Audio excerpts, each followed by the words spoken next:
And now I'm good to go. Well, Justin, when I started walking the roof barefoot, I actually realized that, that bare feet are naturally slip resistant. Like if they were a product, you could say naturally slip resistant. I was sticking to my roof like Spider-Man. Ladies and gentlemen, welcome to the Fine Home Building Podcast, our weekly discussion of building, remodeling, and design topics that is aimed at anybody who cares deeply about the craft and science of working on houses, homes, casas, and dwellings. You're listening to Brian Pontolilo, Rob Yagid, and me, Justin Fink. How are we today, fellas? Doing well, Justin. All right. All right. Let's do a little pre-flight checkup here. Remind you of the address, fhbpodcast@taunton.com. That's where you send us questions and topics for discussion. If you all are not already watching a video version of this show on their website or on YouTube, you should go do that. So either go to finehomebuilding.com/podcast, where you can watch the video, or check out all of the stuff that we talk about in the show, links and whatnot. You can also find us on YouTube. So leave a comment, recommend to a friend, all of that good stuff. Before we got started, I wanted to share some feedback because we had our big metric discussion. Feedback. Feedback? Well, almost worked. Might not be. It's actually Yeah. millimeter back. Yeah. All right. Centimeter slide. That wasn't good. No, none of this is working. All right. So Abort. we're gonna sort of clear up the metric confusion. You know, we? 'cause so yeah, not really.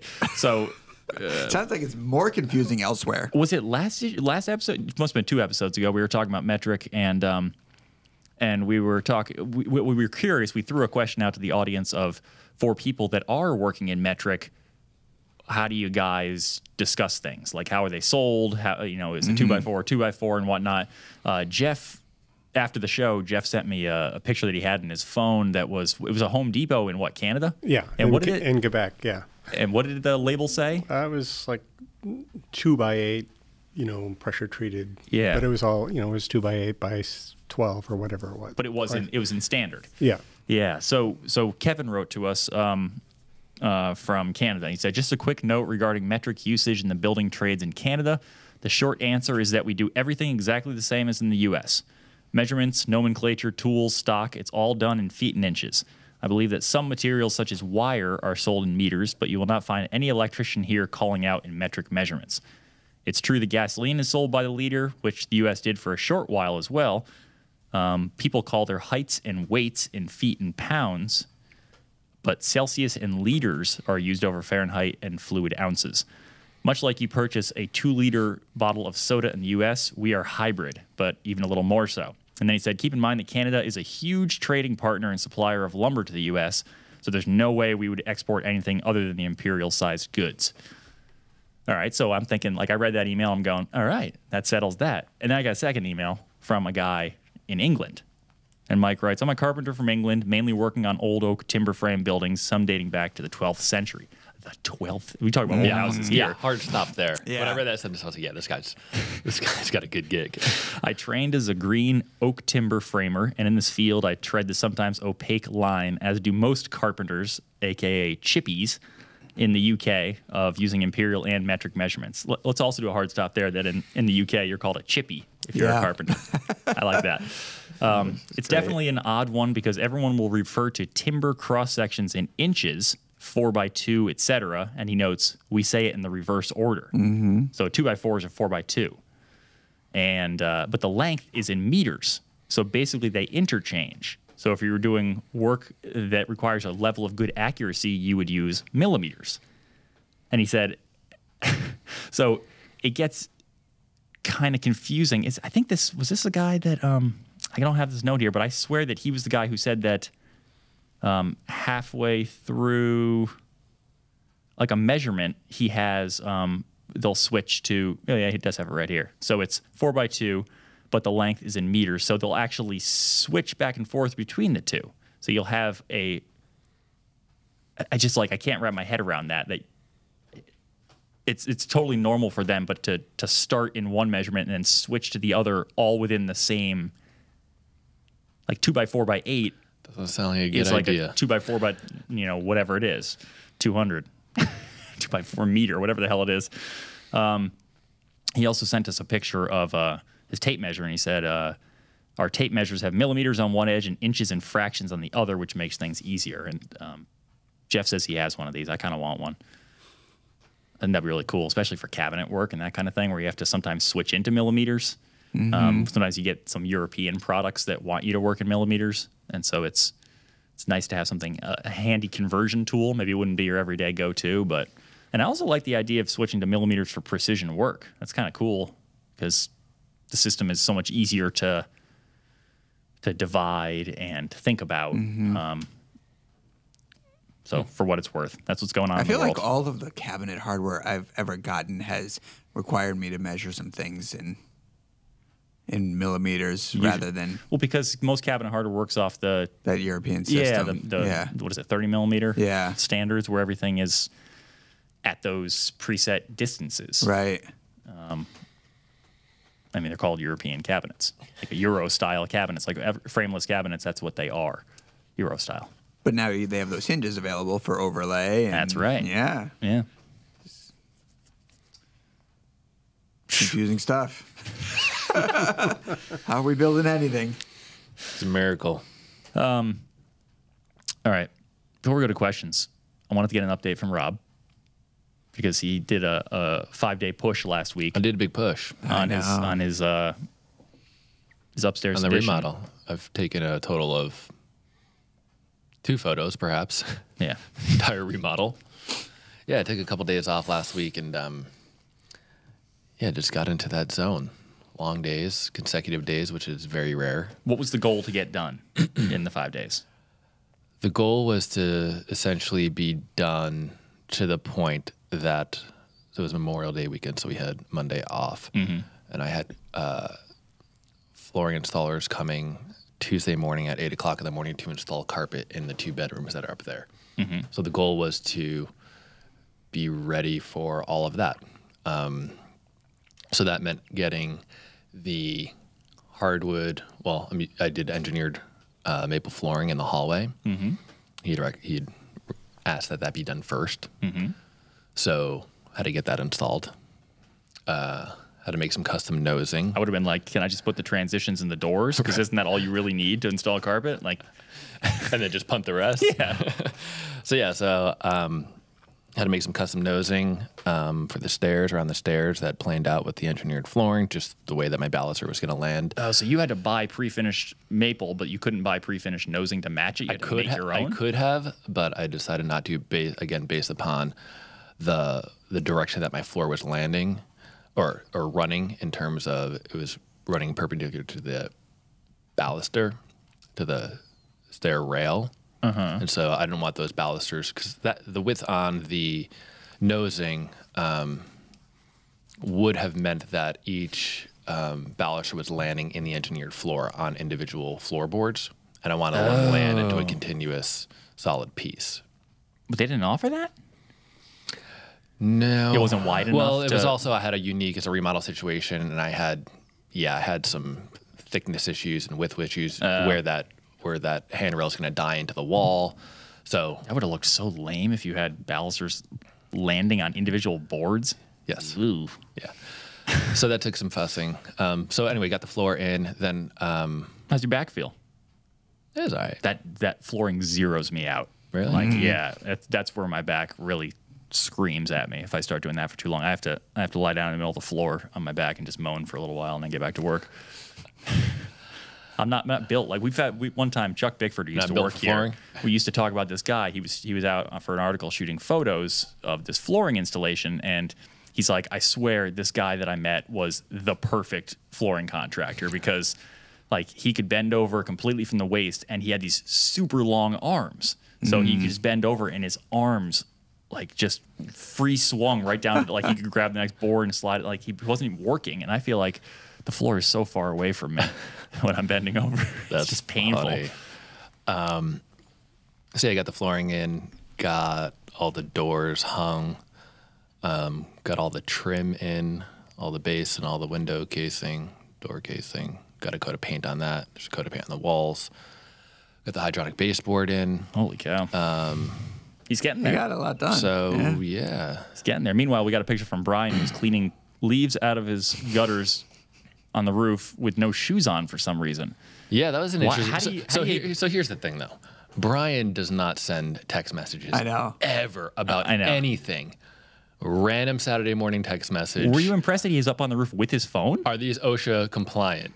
Was like the message, and a photo of him on the roof of just like his bare feet. You kind of got the gutter in there. You kind of got a bucket in there. Yeah. And it was just like, yeah, this is a great text message.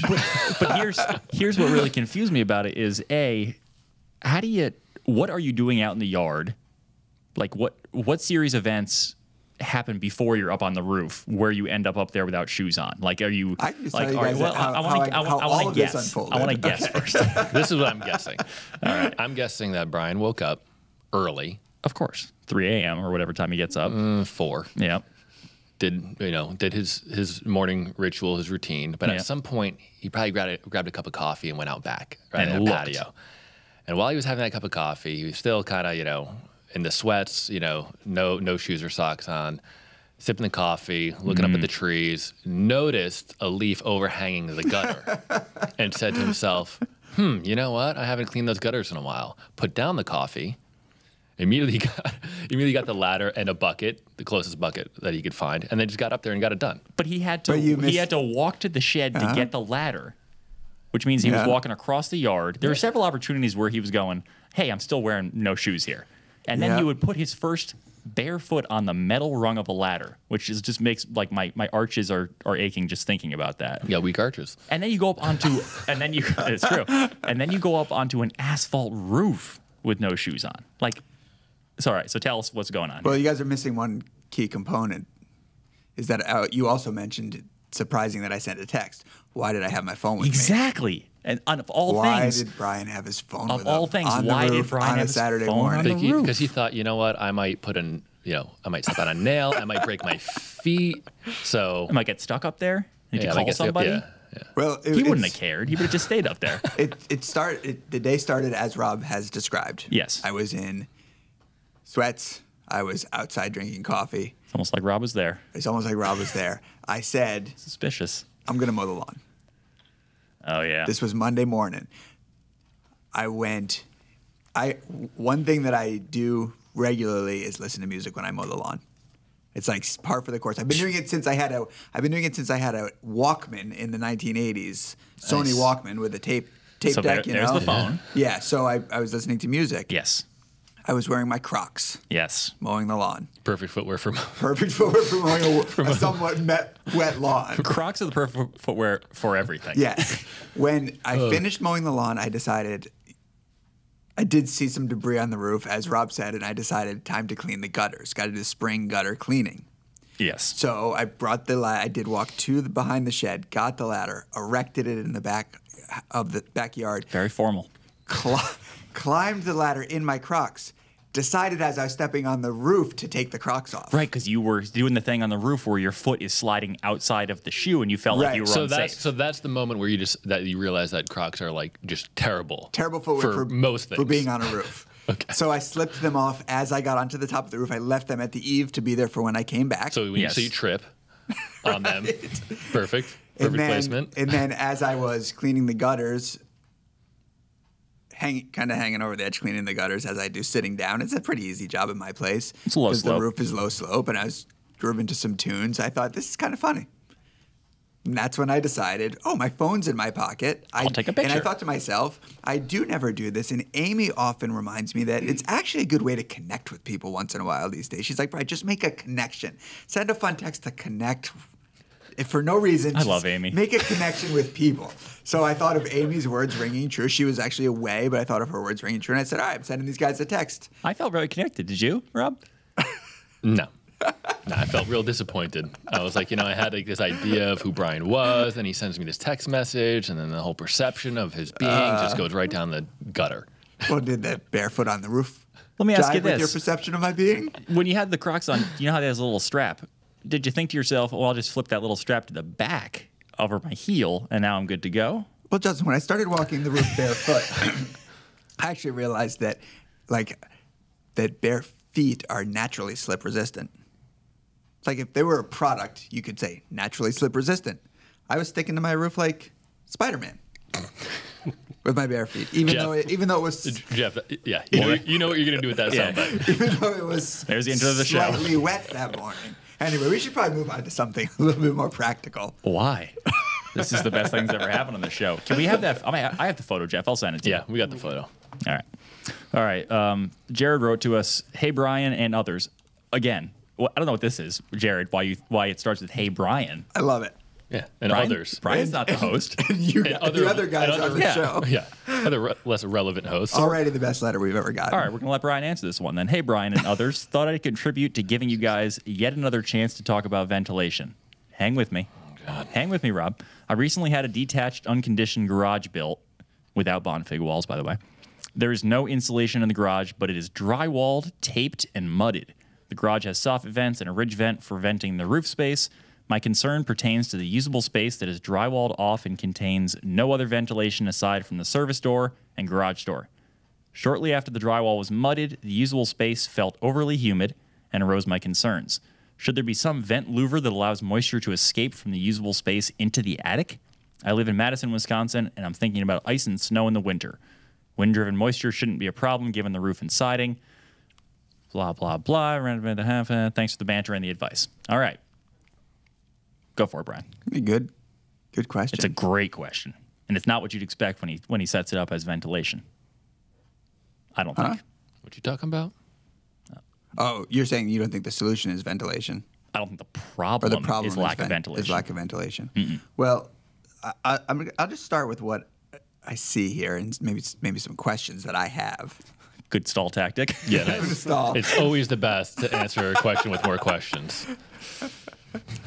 I mean, if someone knows the answer, jump in. The answer is that he just mudded it. Yeah. There's a lot of moisture in fresh slab and just mudded it. Yeah, it's a new construction garage. You have a fresh slab who's dumping tons of water into the air, and a bunch of mud on the walls is dumping tons of moisture into the air.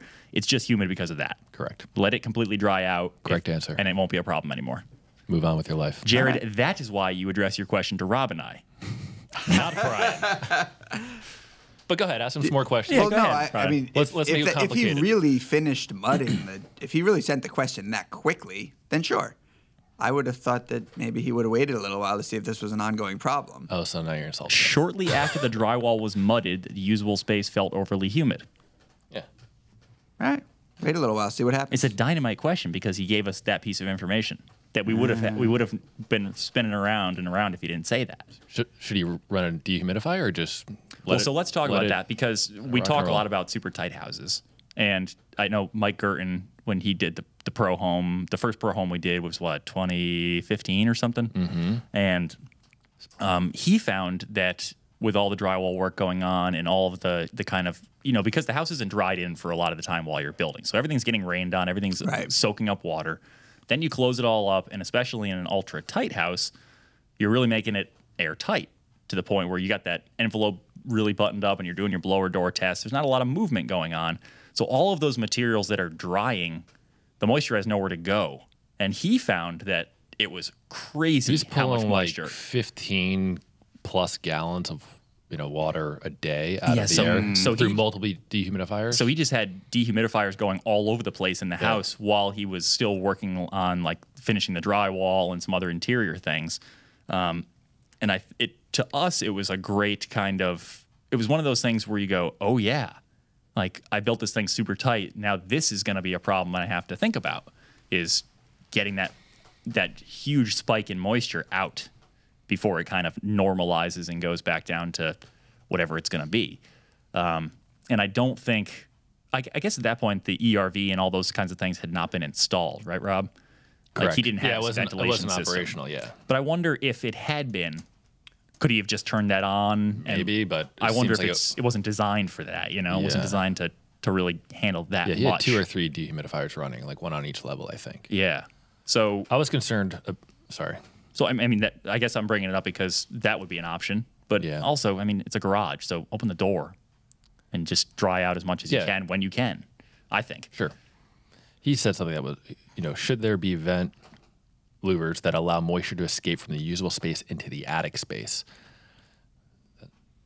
that was a thought that just concerned me. Like, Yeah, me too. Like, never entertained that in any context in building ever. You don't want. We've pivoted away from that. That was very common practice to vent interior problem spaces moisture into the attic. Yeah, and that's how you get mold. Yeah, don't do that. Well, in this garage being unconditioned as it is, over time there shouldn't be vapor drive issues in any direction, right? Because it's unconditioned temperatures. You're gonna have outdoor temperatures inside this garage all year long. Pretty It's much. going to be hot when it's hot outside, pretty much. Unless there's some sort of like, it's built into the earth or something, and you have some. Right, he's got no insulation. It's gonna maintain it. So you're not going to vapor drive in any direction. You're going to have, you're likely going to have just equal humidity inside and out. Right. I mean, if he turns the garage and he puts a hot tub in there, or if he starts brewing beer or doing something like that, brewing giant vats of soup, or maybe doing a commercial laundry, like then you're gonna have some moisture problems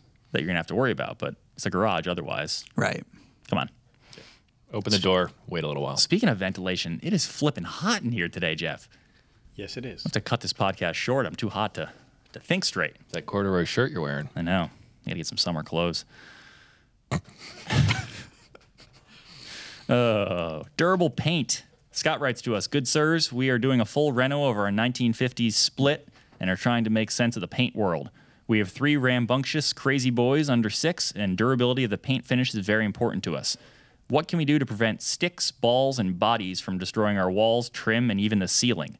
We've heard of having some luck with adding epoxy, but it sounds too good to be true. We're curious about any ideas you might have to boy-proof our hard work." I haven't heard the epoxy. I haven't either. I know they sell epoxy paint. Right. And Like the stuff used for garage floors? I've seen it used. The place I saw it was in a prep area of a kitchen bar kind of a situation. It was a commercial space, Okay. but they bought it from a regular paint I bet supplier. it's the But it same was stuff. it was just like super glossy, kind of hard, really highly scrubbable is kind of the idea. And that's what the gloss gets you. Super flat paint is going to be the least scrubbable, and high gloss is going to be the most scrubbable. Yeah. Yeah, my drywall contractor or the taper made mention of this. I didn't think about it before. When you use that flat ceiling paint, every time that you hit that, typically you'll get that black smudge mark. Mm-hmm. And he's like, so at least don't use ultra flat paint. Just use even a satin, something just to bump it up a little bit, and you won't get that. Oh, interesting. Yeah, I didn't think about it. Yeah. In the past, because I have like a low slope ceiling in my basement, going down my basement. And of course, it's marked up because I've been pulling materials in and out of there, but I use ceiling paint.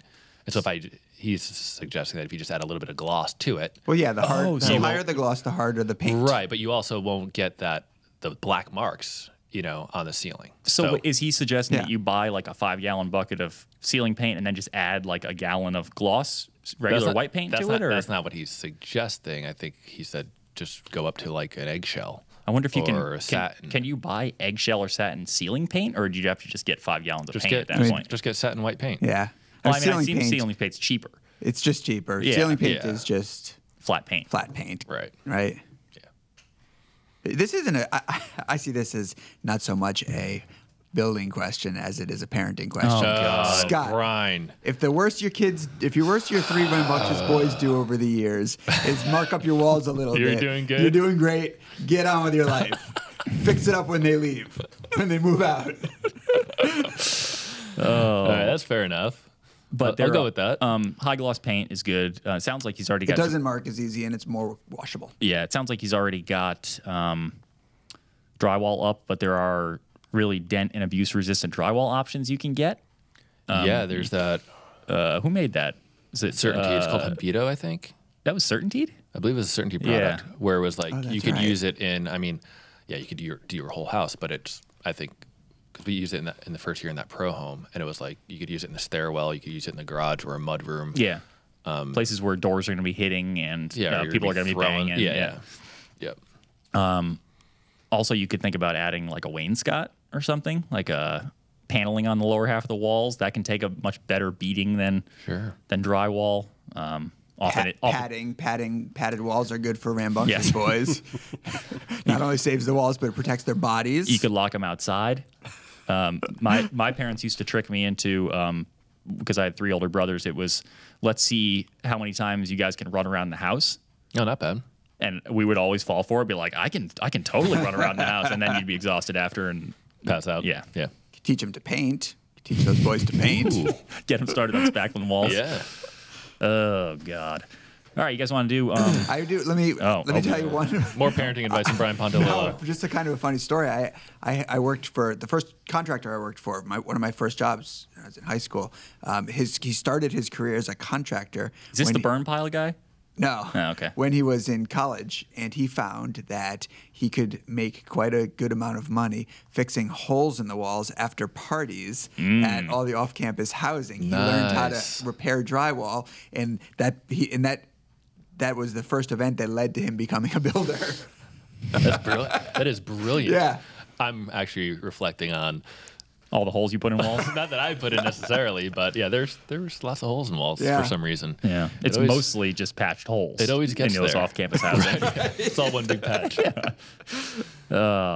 So for today's kind of favorite from the archives, we're going to do one of our top most popular columns.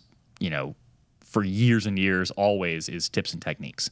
So I thought we would pull together our kind of, it can be our favorite of this week from tips and techniques. The one that maybe you've used recently or you're psyched about or that stands out in your mind as being one that was like a real forehead slapper of a great idea. Could we point out that because I'm always surprised how that often readers don't realize this, but the whole tips and techniques column is written by readers. Yes. They're reader submitted.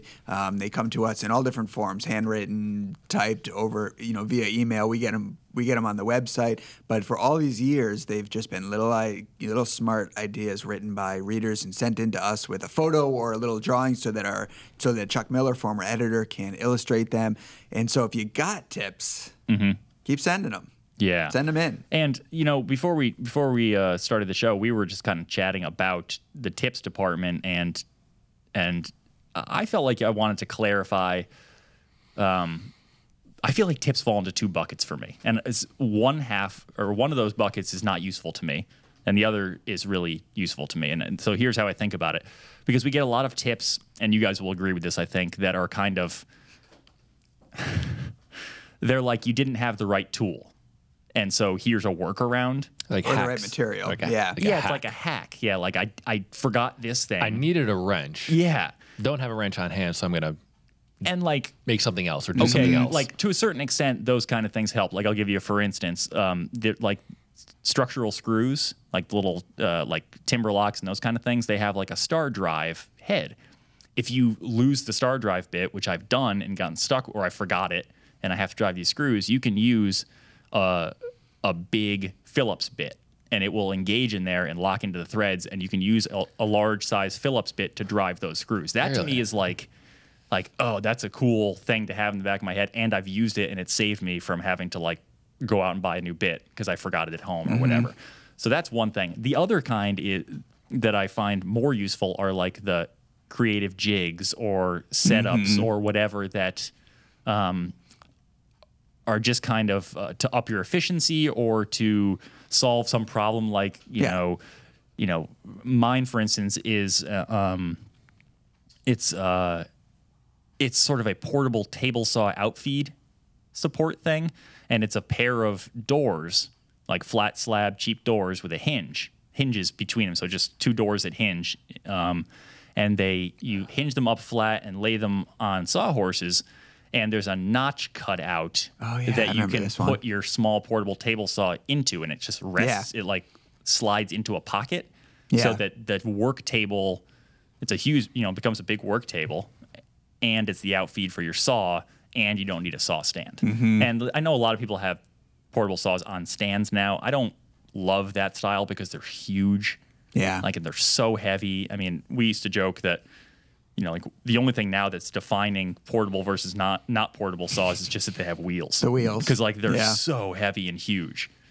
So that was mine, and I need to look up the issue number and put it. It's probably a long time ago, right? Put it on the web. Those are solid core doors? I believe that they were hollow, but I started using solid core for those tables. Just to make them heavier? They're heavier, but they're way more stable.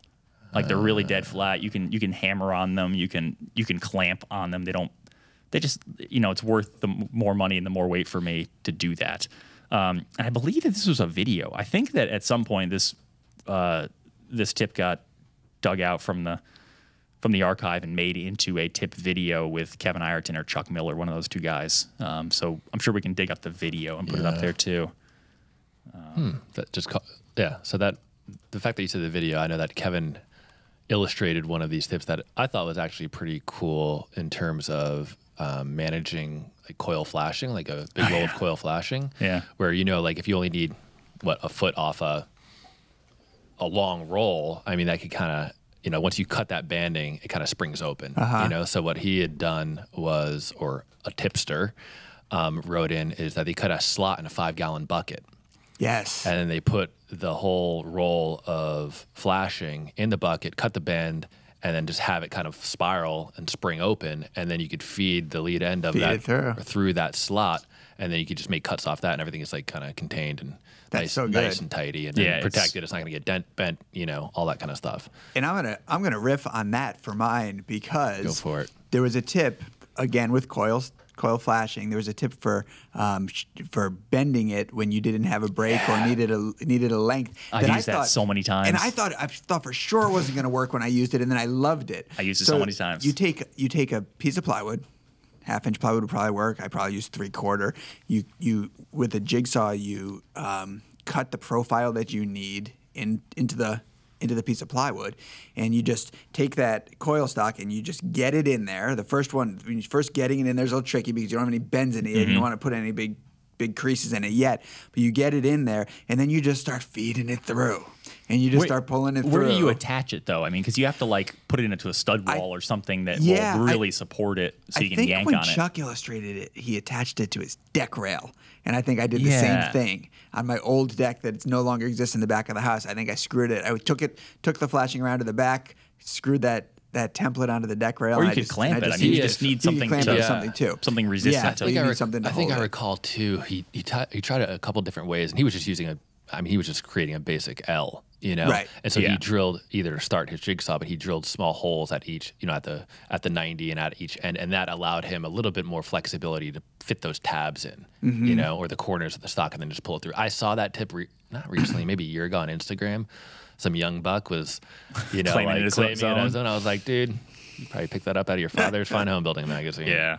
Well, but that's a good one for sure. That's the weird thing. All these tips are they have such a long, cyclical life of somebody just passing it to somebody else, and then they think it's new. And there's been a lot of products that have come from tips we've published, like directly. Yes. Like we come up with a tip, and then 6 months later, it's a product for sale. I'm like, oh, that looks familiar. Yeah. I don't know where mine is. I'm sorry, I can't give the issue number. It's super simple, but you were talking about getting out of jam with fasteners and stuff like that, and you don't always think of the simple solutions, right? So when you like snap the head off a screw, you don't always think that you could just you could put the remaining shaft of the screw, you could chuck it up into a drill and then just back it I've out. done that. Yeah, that's a great one. So simple. And you don't always you're always like, I'm just gonna beat this thing in. Yeah. Yeah. So there we go. All right, yeah. So there's probably 4,000 more of those. Yeah. There are so many. Yeah, you can sign up. You were just mentioning it, like 35 years, right? Yeah. 30 plus years of. And Chuck Miller illustrated every single one. It's crazy. And you can get the tip of the day e-letter. Yeah, every day. Which a lot of people sign up for and love. Yeah. Put a tip in your email inbox every day. You could probably put a link to the opt-in on the show notes page. We'll let Mike handle that for us. Michael Moran Alterio. Yeah.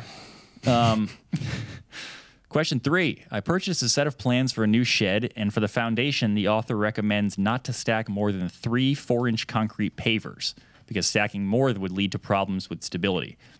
I have a sloped site, and the distance in height from one end of the spot to the other is 22 inches, so it sounds like the blocks are out. And he must have verified, are they really out? With this slope, would I be best using a concrete footing? If so, should I use a sonotube or skip it? And then he has some more follow-up questions. But so what he's talking about here is a lot of people just frame a shed atop stacked concrete blocks rather than doing like a formal poured slab or whatever else. Some people even just put it on a bed of gravel. Yeah. because you want to get water away from the underside of it. Good drainage. The blocks allow you to do some leveling. We've often done blocks with shingles stacked on top to give you like pretty good finite shimming. Like, you know, if you only have to work in 4-inch increments, it's pretty hard. You can stack some shingles to do some fine tuning because they won't compress. I think it's fair to say I wouldn't go more than, say, 12 inches with blocks before it starts to get a little more likely to be problematic, especially on a slope. Yeah, I mean, you can make up those distances and differences with your post, right? I mean, there's usually not just a post in those situations, so it's just the rim sitting on the blocks. Well, yeah, but you could. There could be a post. What I Yeah. wonder though is I wonder if I would go with a hollow block, you know, like a bigger block, like an 8x16, you know, hollow side vertically like you would if you were building a wall, and then drive long pieces of rebar down through it and into the ground, say like 2 feet into the ground below the blocks, so that, and then maybe even fill those with concrete, fill them with gravel, so that there's no chance that those blocks could shift. Because that's really what you're worried about. The It's like the concern blocks with stacking slipping. blocks is that now you've got multiple surfaces where movement can happen, Yeah. right? Not just the block against the ground. Yeah. And So I would think the shed on stacking the block, blocks is, but- and then yeah. filling them up with concrete would lock everything together, and those rods going into the ground would keep everything from shifting. I wouldn't feel too bad about that. I mean, you're essentially forming a concrete pier. It's not frost-proof, but it's a shed. Well, and if the problem's multiple blocks, you can make one block. Make your own block. Use concrete to make Yes. your own block. That's the height you need if you don't want to have multiple blocks stacked. So make one. Also, I wonder where the front of the shed is. Yeah, and if which the front of end? the shed is on the low end, so that the front of the shed's got to be raised that high, then I'd actually do some excavation and bring that slope down a little bit so that your shed's not 22 inches off the ground in the front. If it's in the Right. back, who cares? Because now your front can be very on grade. But Would you toenail it into grade there? if it were the other way around, With the length of rebar? I'd consider digging that slope out a little bit. 22 inches isn't that big of a deal for a shed this size. You can knock that out pretty quickly with a shovel. And you mentioned build your own concrete blocks. Block, essentially, if you wanted to. A lot of people do. You know, he's asking about using concrete footings like sonotubes. I think that square piers look nicer with a shed if you want to bother doing it, which just means, you know, making a form out of boards. You know, but you got to dig. I mean, he's saying frost-proof, so this guy's going to dig all the way down to wherever I don't know where he's from, but, you know, in our neck of the woods, that's 42 inches. And that's a big jump from not wanting to stack Yeah. blocks to going to a frost depth footing. Yeah, and so what we're worried about with frost is that the thing is going to move unequally, and possibly like a door might bind because it's pushing up on one corner with the frost or something. But I mean, you laughed when I said it's a shed, but it's like there's no interior finishes usually. I have done a lot of sheds and I've never gone down to frost depth. Wait, that's not true, because I did do one on a slope lot, and I think on the back of it we used piers that went down frost depth, but it sucked because there was tons of roots and everything in the way and rocks, and it's no good. But the other answer is yes, you want to use a footing tube, because the whole point of that is that it creates a very sleek and slick tube that when the ground around it freezes, it can't grab onto the concrete pier and heave it upward. That's Right. the whole point if you of the just dig tube. a hole and you're actually giving something for the frost to grab onto Exactly. and move that footing around. Right. So you want tubes if you're going to do footings in the ground. If you're going to do pier footings in the ground, you could also just dig a hole, like a square hole, like you would. We talked about that recently with the lolly column replacement. You could dig a pad kind of footing and just use the earth as the footing shape and fill it up with concrete, and you're just going to try and kind of spread that load out. But that's not going to help you if you're trying to go up. And I don't know the answer about how high you can have a pier unsupported by dirt. Do you know what I mean? Like, how high can a pier stick out of the ground? I mean, we have that deck building blunders article that I think addresses that, because you faced that, didn't you? And your peers, weren't they like out of the ground like 2 feet, 3 feet? Yeah, And they were... the problem, though, wasn't necessarily how high they were out of the ground. The problem was how not low they were into the ground. They were gotcha. They weren't going down to the frost depth. And, okay. and they were on this, I think they weren't backfilled properly on a lot that was all fill. So they were actually falling down the hill. Right, they were tipping. They were tipping down the hill. Yeah. I think you could probably engineer anything to come out of the ground, but I think there's probably prescriptive, you know, you don't want your pier to go higher than such and such a height. Yeah, and it's Mike gonna have to Burton's do listening. with- He'll email us and tell us how high you can go out of the ground, and then we'll report back to you guys. We published a house once that had, it was, what's her name? Tina Yeah. Govan. Yeah. She had this pier that came up through the floor, the slab floor, and became the post in the house. Yeah. And it was, I think it became almost like a newel, right? maybe it was a newel, and it was formed with a sonotube, and she stripped it, the sonotube away, so it had that spiral on it. It was beautiful. Yeah. Yeah. Yeah, it was stunning. We'll put a picture of it up for sure. The other thing Rob mentioned, you could use posts, and if you Build it wanted like to, a deck. if you wanted to go that Like way, a you could freestanding use deck. Foundation blocks. those blocks that Yeah, set that- the post right in. yeah, yeah, that's what I would And then do. you could get the height right with your post. The little pyramid-shaped ones with the cutout at we the fit top. the 4x4 right into it, and Do that. His other question that was kind of a follow-up was, since we were talking about footings, was you know, the article that he was reading or the book he was reading, whatever it was, suggested putting just 4 piers, you know, one in each corner, and it kind of made him wonder, is that enough? You know, Plenty. yeah, and I think the answer is it's plenty. it actually I think falls within the span of a 2-way joist, even in a house. It may come down to the thing where it falls within code or span tables, but it feels bouncy. Like if your door is right in the center of that long wall, and every time you step in, it feels like it's deflecting, then throw a block there too. It's not going to hurt. But structurally, I don't think you're in trouble here. But it might, comfort-wise, you might want it to get better, you know, more continuous support than just corners. That comfortable shed. That's the article we got to do next. We haven't done the comfortable shed yet. Yeah, my shed floor has some serious bounce to it, and I like it. I feel like I'm walking into an old barn What's the or floor? something. Is it plywood? No, it's just like 3/4 inch pine boards, spruce boards. Not tongue and groove. Nice.